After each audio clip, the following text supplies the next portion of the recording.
My name is Josh Hoffman, and today I will be discussing my key takeaways for Chapter 9. One of the biggest things I noticed over and over again was the need for an evidence-based practice mentor who is experienced.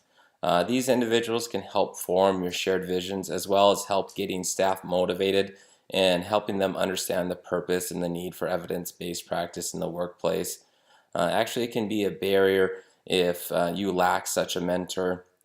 Once you and the evidence-based practice mentor and other leaders have gained a shared vision, then it's time to go to administration to get them on board and support prior to the implementation of your project.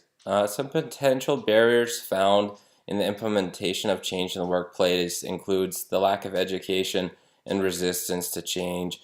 I've heard in the past from staff members the old saying, if it's not broke, why fix it? But as we know, healthcare is always looking for ways for improvement, and the use of evidence-based practice is vital to successful improvement in the workplace.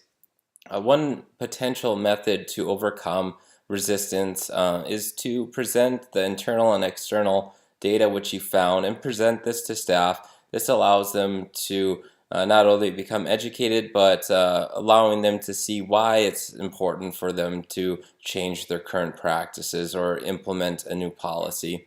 Also, when implementing change, it's better to be able to look at small steps, not just looking at the end goal. I'm just starting my D&P project, and if I look at the whole thing right now, it becomes overwhelming. But if we can break it down to, say, chapter by chapter, it makes it a little bit more bearable, and it also allows a little bit more time for celebration if you have smaller goals.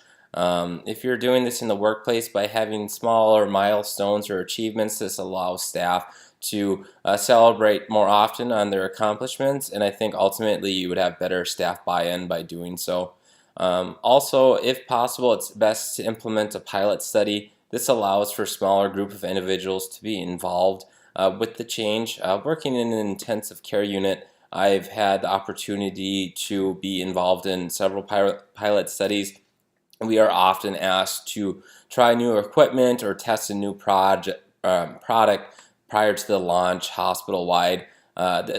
This allows for the project manager to review potential barriers and potential methods for improvement. Lastly, once a project is implemented, there needs to be a time for evaluation to determine if the project was a success and if it should be continued to be utilized or if modifications need to take place. And at last, once the project is completed and accepted by staff and it's proved to be beneficial, you and your teammates should celebrate your accomplishments and be proud of yourself for improving healthcare. Thanks everyone for listening. I hope you all have a good rest of your day.